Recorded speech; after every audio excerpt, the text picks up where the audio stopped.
Good afternoon. Good afternoon. Welcome to our webinar, Leading Systems Where People Thrive, Practical Strategies for Strong, Supportive Learning Environments. I am Toya Hancock, Regional Engagement Specialist with Harmony Academy. And again, I am happy that you are here. Welcome. We have a special treat or special treats in store for you today. We host our monthly webinars. We bring thought leaders in education, sharing topics to inspire the best teaching and support social, emotional, and academic learning. The opinions and content in this presentation are that of the featured guest speakers and may not necessarily be a direct representation of Harmony. You will receive a recorded copy of this webinar after the webinar this afternoon. Again, we welcome you. Our objectives today. So, as the audience and viewers, you will learn leadership practices that strengthen connection, clarity, and stability across a system. You will learn how to create the conditions adults need to support students effectively. You'll learn approaches that help teams stay aligned and focused on what matters. And you will learn implementation strategies and Harmony resources that keep the focus on a strong sense of belonging in our schools. I want to introduce our presenters this afternoon. We have Dr. Mai Xi Lee. Dr. Lee is the Social Emotional Learning Director at the Sacramento County Office of Education in California. She's a veteran educator who has served in multiple roles across the K-12 educational space and engaged in a diverse array of cross-sector partnerships to move the needle on integrating social, emotional, academic development in schools. Welcome, Dr. Lee. David Adams. Mr. Adams serves as the Chief Executive Officer for the Urban Assembly in New York City.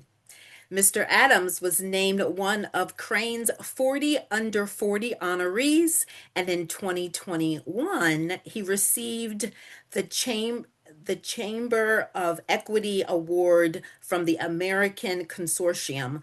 Welcome, Dr. Lee and David. We have our panelist, Allison Robb. Allison brings over a decade of dedicated experience in education. With 7 years in special education and 3 years in administration, Allison is committed to fostering a well-rounded approach that supports and develops the unique needs of all stakeholders. Sarah Freyer. Sarah Freyer's contribution to education are marked by her innovative teaching approaches and her advocacy for SEAD as a foundational component of student development. Sarah completed her MASEL at National University and is currently pursuing her doctoral. She was awarded the National University Teacher of the Year. Please help me welcome Allison and Sarah. So we're going to start off the Harmony way with one of my favorite components of our program, and that is with a quick connection card. This is the opportunity as an educator to connect with your students, and we're going to use it to connect with our panelists and presenters just to get to know them a little bit more. We know that leadership and leadership work is hard. Who is a person in your own life who inspires you to continue this work? I can start on this one. Okay.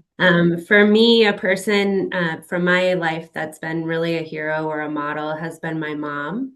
She was a special education teacher for about 20 years and moved into first grade to finish her career, but she spent 30 years teaching And she was not only a teacher at home, but also a teacher at school. And I just saw what she did every day to change student lives. And that was an amazing thing. So, I love that. Thank you, Allison. I'll add on since we're talking about moms. I would say yes, my mom as well. And I think about all of the ways that she was a systems leader as a mom, navigating four young children and crossing intercontinental lines as a refugee to get her children to a better place and to do better in life. So, yeah, that is my role model. Wonderful. Thank you. Hi, this is Sarah. For me, I would say my parents as well, but also I'll go with my students. All the students that I've served over the year, they definitely have been my hero, my sheroes, because I've always worked in urban schools and they've come from certain backgrounds and persevere and they do well. So they are my reason why, and they have shown me how to keep going even with life gets tough. So they are the real heroes. Excellent. Excellent. Well, I'm gonna have to think about my two children, Elijah and Isaiah. It's hard for children to be your role model because they came after you.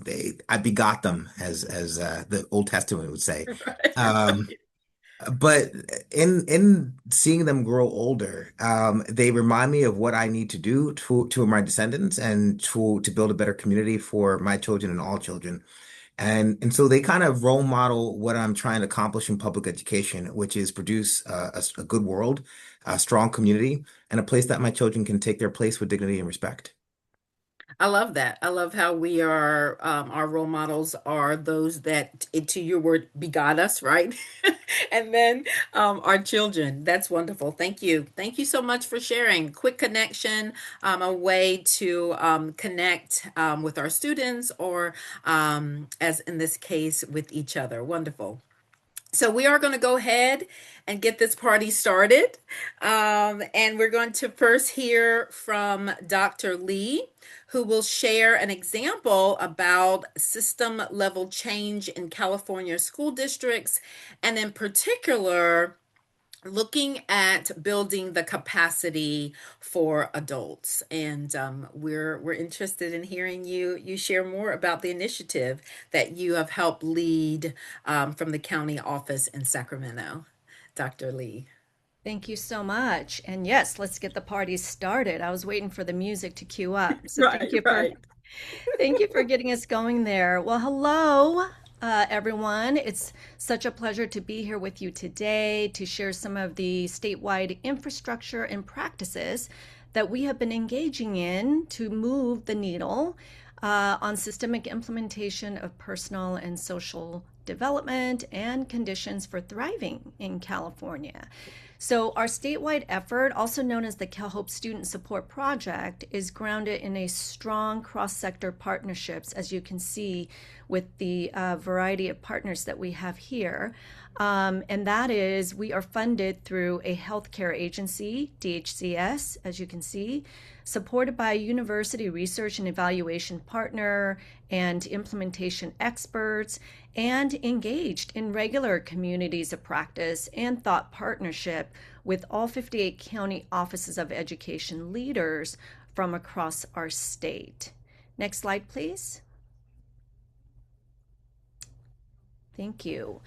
We are guided by a clear vision that we co-constructed with our partners from the previous slide to work toward building sustainable support systems where all California children and adults can thrive. And what this looks like in action then is that our county leaders are regularly participating in a statewide community of practice to then build what we call the capacity of capacity builders, so that they can then turn around and lead similar communities of practice and provide the similar experiences in their regional hubs. So then county leaders are also working closely, in addition to, excuse me, facilitating communities of practice. They're also working with a subset of CalHope focal sites that become hubs of innovation and learning as they work towards scaling the work regionally, ultimately with the goal of improving outcomes for students and educators in their school buildings. Next slide, please. And a key component of improving outcomes is to be super clear about what kind of outcomes we want to achieve.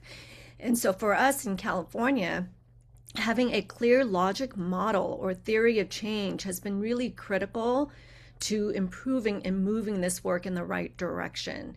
And so as you can see here, our theory of change is grounded in shifting the right conditions, such as climate. So that would be things like safety and belonging, the supportive levers to transform the system. And that might be things like forming partnerships, building capacity, having the right tools and support structures to implement.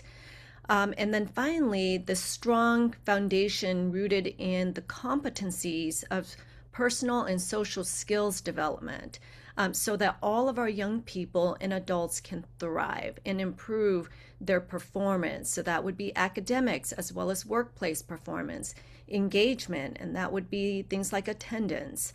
And then just really improving their overall well-being, whether it's mental health, social, emotional, personal, etc. Next slide, please. All right, and with that, another really important critical component to our statewide approach in engaging our 58 counties is this process of continuously improvement. And so through our continuous improvement practices, we've included a feedback loop of data collected from a variety of spaces and sources, such as statewide and countywide participation in communities of practice, professional development opportunities, learning modules that are made accessible to all California educators.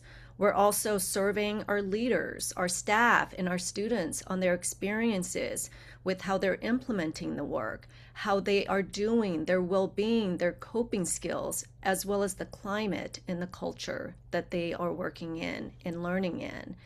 This enables us to see how we're moving the needle across the state, the impact we're having, and informs us of the gaps and the areas of need that may require more sustained attention and support.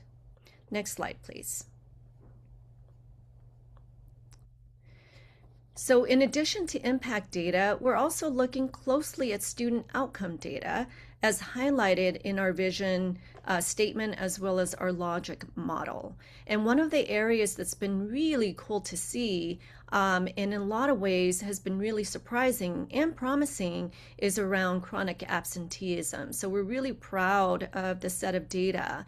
And in some of the preliminary analysis, our partners at UC Berkeley found that our CalHope focal sites are outpacing other California schools in chronic absenteeism at a rate of 25% larger. Specifically, what this means is that for every 8 chronically absent students in Title I schools statewide, there are only 7 chronically absent students in CalHope Title I schools. And so we're really excited about this project, excited about these data sets that are really bolstering the work, especially as we continue to enact on our vision and our theory of change and maintaining the momentum, especially during challenging and complex times. So that is my time today. Thank you very much, and I look forward to more conversations and dialogue about this. Thank you. Thank you so much, Dr. Lee. That was excellent. Inspiring, so inspiring to hear about the change that you're making across the state and just your points about belonging, right? And the connection with chronic absenteeism. And so wonderful to hear that and inspiring for us as we think about what we can do in our spaces.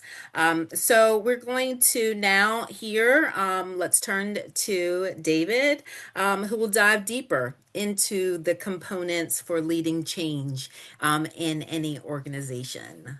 Thank you so much, Toya. I am David Adams, Chief Executive Officer at the Urban Assembly. I want to appreciate Dr. Lee's deep insight into systemic change and the data that she's able to bring to bear with regards to attendance and belonging based on her work.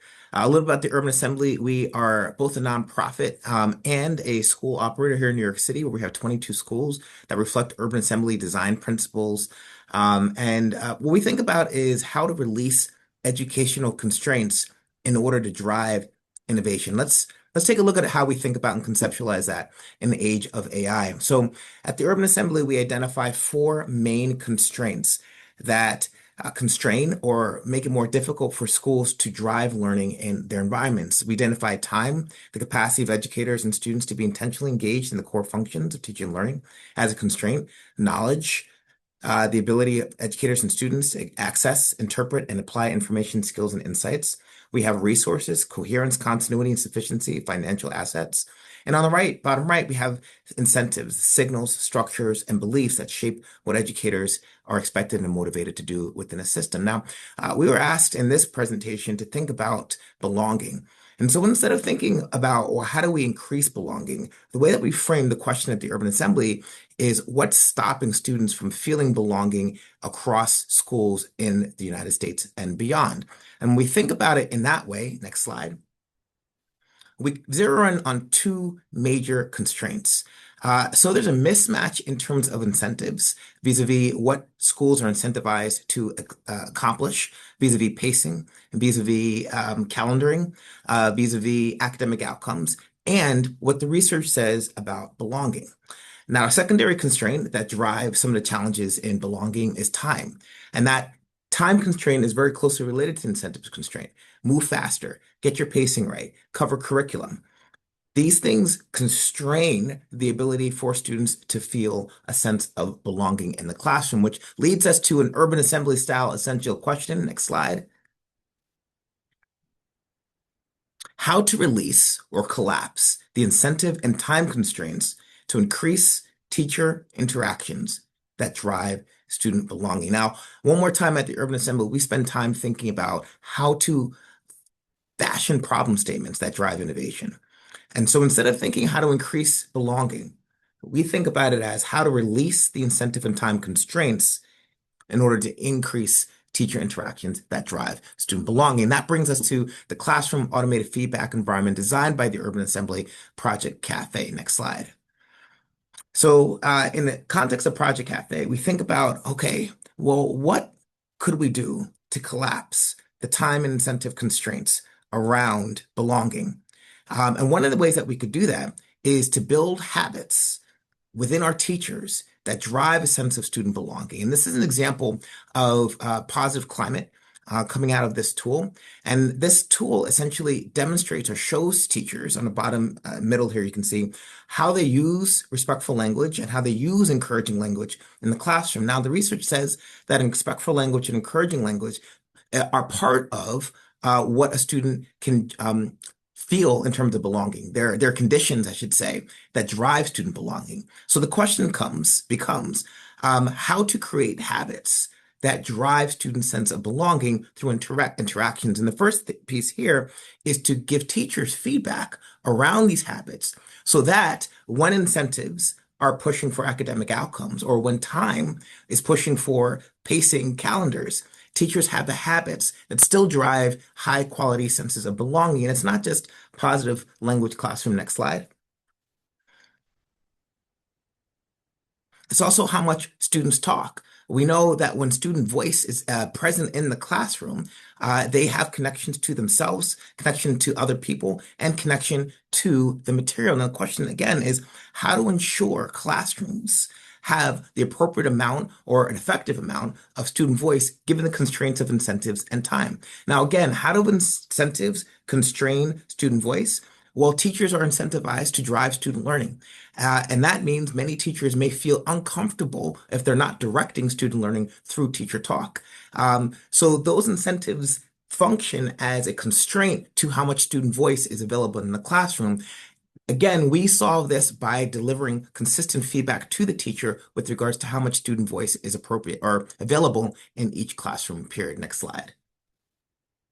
We also look at on-topic speech. Now, you'll see something kind of funny here. It says time on topic and other time. This other time is not off-topic time. This other time is just other things that are happening in the classroom. Our research actually demonstrate that much of this other time is rapport building time in that classroom. So you can see here, people are saying thank you. You can see in space here, we're talking about 10-second countdowns and different ways to organize the classroom. So we start off with the primary question of how to collapse the time and the incentive constraint. The answer is to produce habits within classrooms that allow for students to feel a sense of belonging by driving teacher-student interactions that create a sense of positive climate, student voice, and rapport building in the classroom. So this is not a moral question. This is not a question of what's right or what's wrong. This is a question of how to instrument feedback and classrooms in ways that drive student development. And I'm going to lay this out for you in a graphic that talks about our default constraint system and how Urban Assembly uses CAFE to release those constraints and drive student belonging. Next slide. All right, in this left-hand side, we're looking at our incentive constraint as the thing really driving the bottleneck of high quality belonging in the classroom. So we've got external incentives like coverage, pacing, compliance. We've got task focused attention where the teacher can be incentivized to focus on control versus belonging. We've got inconsistent habits that are sensitive to time and are sensitive to incentives. You see time pressure, coverage over connection, and we see interactions that are uneven because students or the teacher may be looking to call on a student who has the right answer versus see the students across the classroom. And lastly, that results in a fragile sense of belonging that's conditional on the academic output of that student and unstable over time.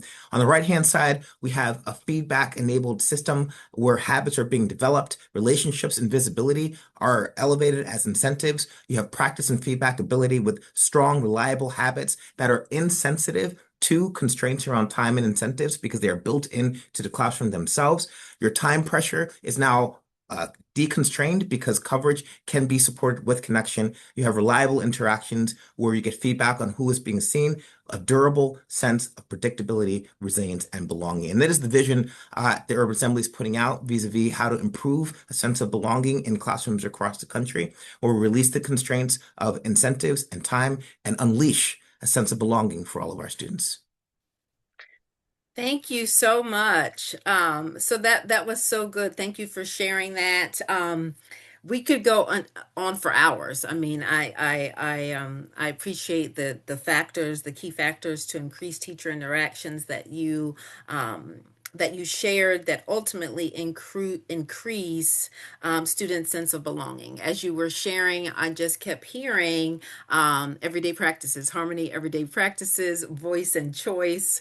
And so wonderful. Thank you so much. So I'm going to invite Dr. Lee to join us and would love to hear your thoughts, Dr. Lee, about how these key concepts have impacted your work. We're going to just have some conversation time.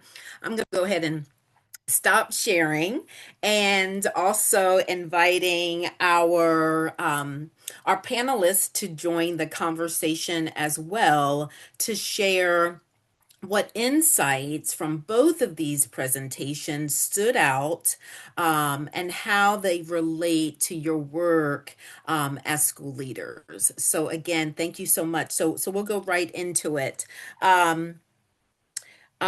Allison, so what actions do you take as a school leader to ensure that these conditions are in place? And then what do you look for in the classrooms or in student or in school data to know when the levers or conditions are actually in place? Sure. I think as an administrator, it's important to focus on three things: the climate, the levers, and the competencies. So, the climate with how it feels, and that I very much affect how the climate is and how that feels in our school. And I understand that. And so it comes back to me having to model what that looks like, modeling the calm, respectful language that we expect our adults and our students to use. And for levers, the things that we have to protect, collaboration time for our teachers, them having the opportunity to work together. Reducing the initiative overload, I think, is a big one for me because we have so many systems and so many practices that we expect teachers to use and put into place for their students. And so if something doesn't directly support student learning or the relationships in the classrooms, I think it's important for us as administrators to really pause and or even just remove it instead of adding one more thing. So just being very mindful of what we are asking them to do. And then for competencies, what I'm aiming to build. So always giving feedback and naming the effort that helps students stay engaged and take risks in the classroom. So when I'm in the classrooms, different things that I can see are calm transitions, predictable routines, students being comfortable and willing to ask questions, and then actually anticipate and be ready for the answer. And then things that you'll hear is students speaking more than the teacher. I think oftentimes you go into classrooms and it's very much teacher led. As David was saying, it's part of what they feel they should be doing. We hear bell to bell teaching. And I think that gives the wrong idea sometimes. I think students need to have their voices heard, not only from their teacher, but also from their peers. And so clearly from both presentations today, we heard what the data shows, improved attention or improved attendance, I'm sorry, fewer behavior escalations. Those are all things that we've seen. And I think when belonging is strong, behavior becomes information instead of interruption.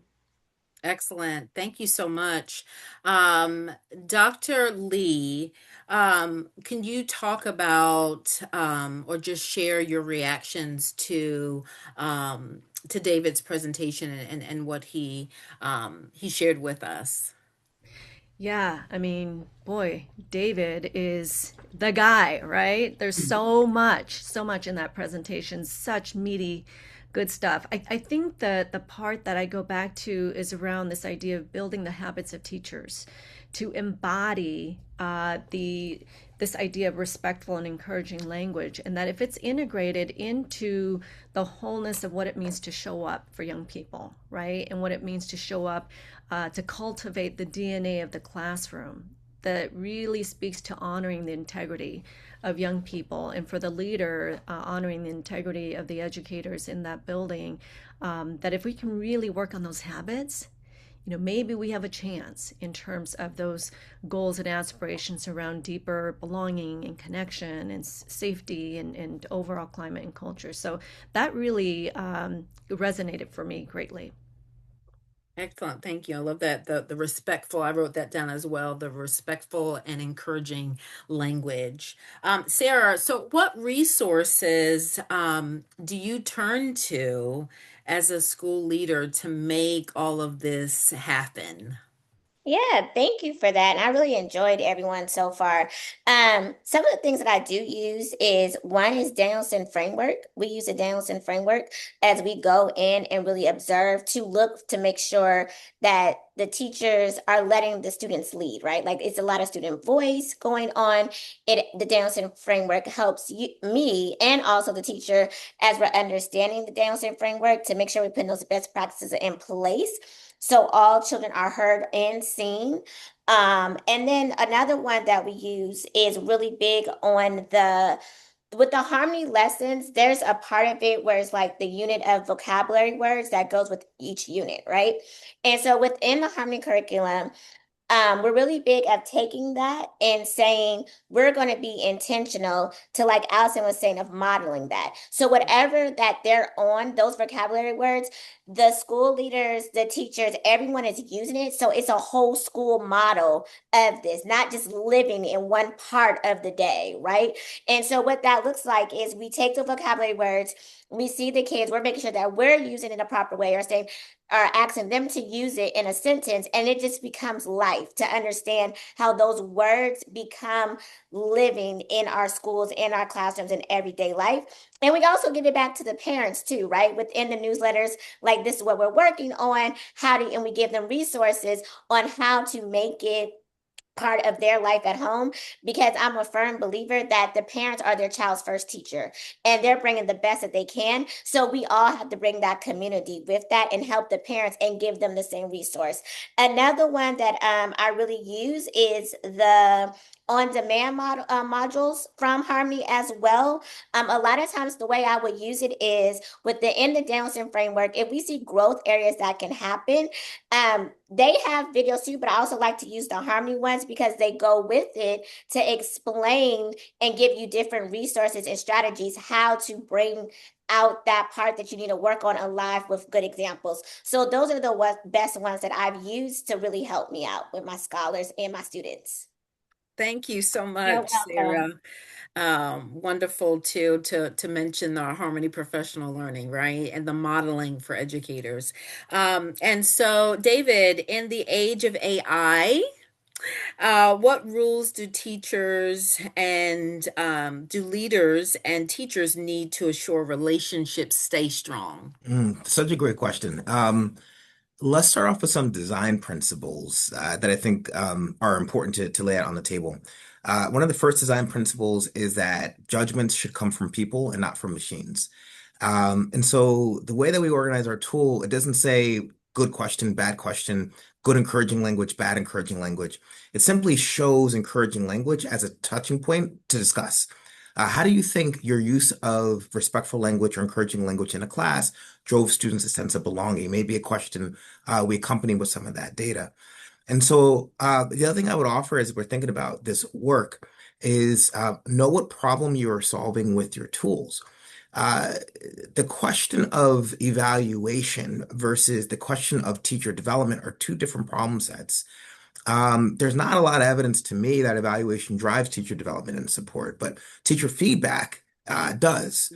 So we think about how to offer teacher feedback more consistently so that we can improve outcomes for students on an ongoing basis. And I would offer as folks are looking at AI, making sure that they know what problem that they're solving for, what is doing the judgment, and why. The last thing I'll say here is that if a student writes an essay, well, let me just take a step back. If a teacher uses AI to put together a lesson plan, and then uses AI to put together a rubric, and then student uses AI to write the essay, and then teacher uses AI to grade the essay, and then the student uses AI to feedback on the essay. Like the only person doing the thinking here is the machine. So understanding what you're trying to solve for, understanding who and where you want learning and judgment to be improved, is some good guiding principles for how to design and implement AI solutions that support belonging and student outcomes. Excellent. Thank you. Thank you so much. I like the teacher feedback. Again, can take us back to the voice, right? The encouraging the language piece of it. So this is wonderful, and we could go on and discuss this, but you all have just shared so much about the connections. With belonging, right? And inclusivity, and how it does impact chronic absenteeism and behavior. And so, thank you so much for sharing. And this has been wonderful. We're going to go and continue to talk about some resources that we have that Harmony Academy provides to continue on with this topic. And So we have our resources that develop these healthy relationships that we're talking about, right? Both inside and outside of the classroom. And we have our Harmony curriculum, which is pre-K through 6, our Harmony out of school time, our brand new Harmony at home. I think it was Sarah, maybe you talked about our first teachers. Our teachers were learning from home, right? And so we have a Harmony at Home app so that we can continue to build those relationships at home. And then our Harmony Professional Learning. We have over 80 modules for educators, self-paced, multimedia, so that as an educator, a school leader, you can add to your educator toolkit. So you can scan the QR code for more information. And then we have, which is really exciting as we again talk about belonging.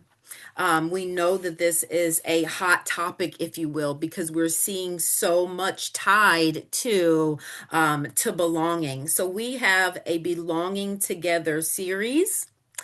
And we want to share some resources that are designed as a connected experience that supports both strategy and capacity building within your district. And so each of the strands will have, and I'll share more of the strands. There are 3 60-minute virtual sessions that are customized. It's a customized action plan for creating a culture of belonging for your district. There are 3 60-minute personalized district strategy virtual workshops, and the capacity is up to 200 participants. And so then finally, participants receive access to 3 Harmony Leader Certificate course licenses, and these provide ongoing professional learning that builds the knowledge and skills leaders need to promote healthy learning environments across schools and communities. And I'm just going to share, we have 6 strands. They are all phenomenal, led by experts in the field. And so I'm just going to highlight one of them, Dr. Ruby's. Since we're talking about systemic and systems, building and sustaining an ecosystem of belonging with Dr. Ruby. This pathway is designed for districts navigating change, leadership transitions, and initiative fatigue. Drawing on Dr. Ruby's experience as a teacher, administrator, and superintendent. It focuses on embedding belonging into everyday systems and routines. We were talking about that, the everyday practices, right?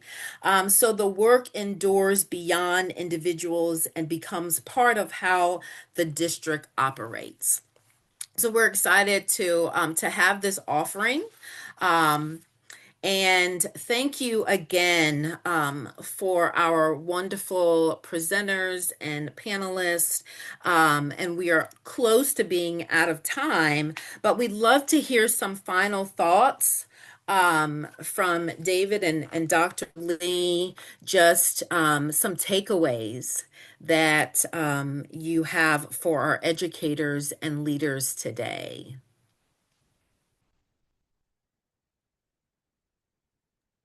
Dr. Lee, I'm happy to follow you.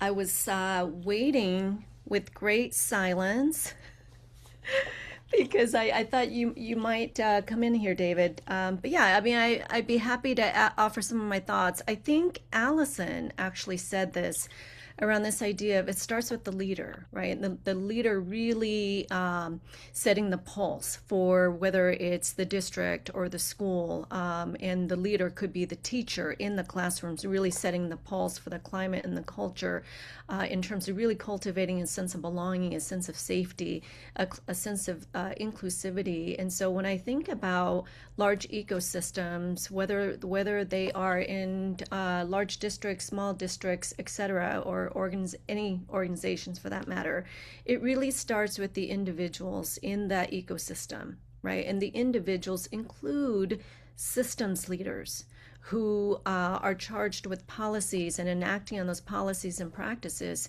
So the question that I would have for leaders in really thinking about the care that they provide for themselves, as well as the care that they provide for their young people and the educators under their charge, is how do we lean into that sense of curiosity? I think David offer up some really incredible, thoughtful questions.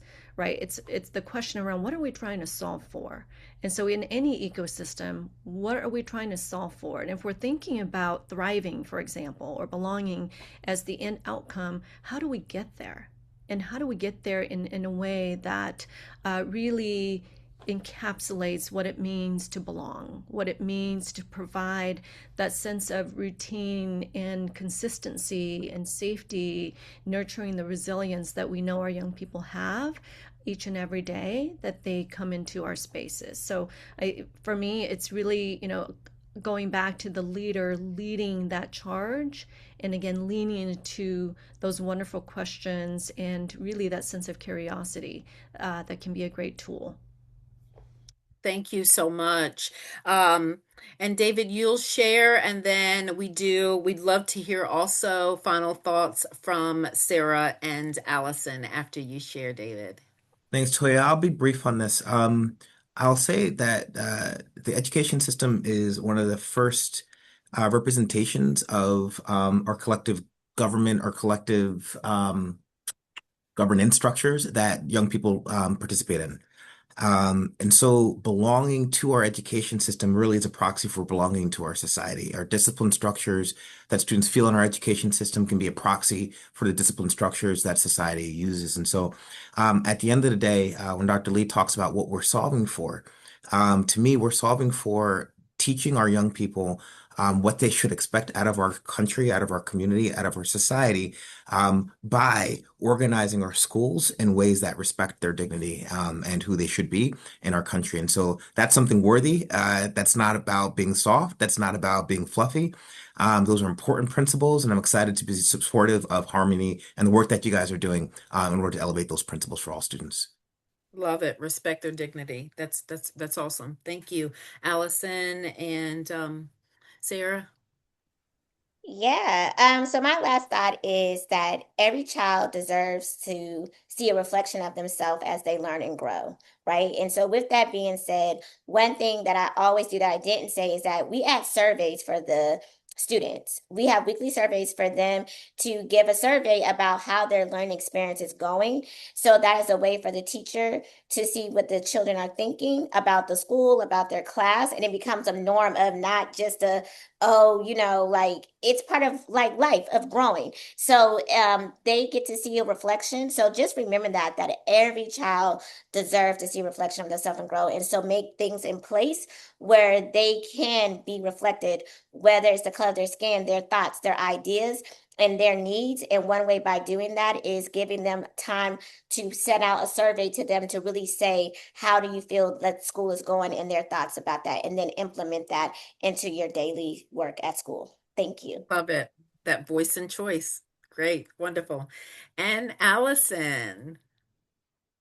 I think my final thought on belonging is, and really going back to what Mai Xi said, was putting everything into practice and going back to like your school and classroom communities. We really try to build our students up and create student leadership opportunities so that our students can be empowered and really in charge of their learning and belonging. We have ambassadors on campus and students apply for those roles. And so just getting them more involved and taking ownership in their day-to-day practices to contribute and be a part of a whole school community. I think that can really encompass belonging in a strong way. Thank you. Thank you so very much. The sad news is that we are concluding for this webinar, but the party continues next month. March 18th, as we will host another webinar, Stories That Connect Us, using literature, language, neuroscience to build belonging. Again, we thank you so very much. Thank you for all that attended this afternoon. Thank you to our panelists, Allison Robb and Sarah Frayer, and our presenters, Dr. Lee and David Adams. Thank you so much, and thank you everyone for joining us this afternoon.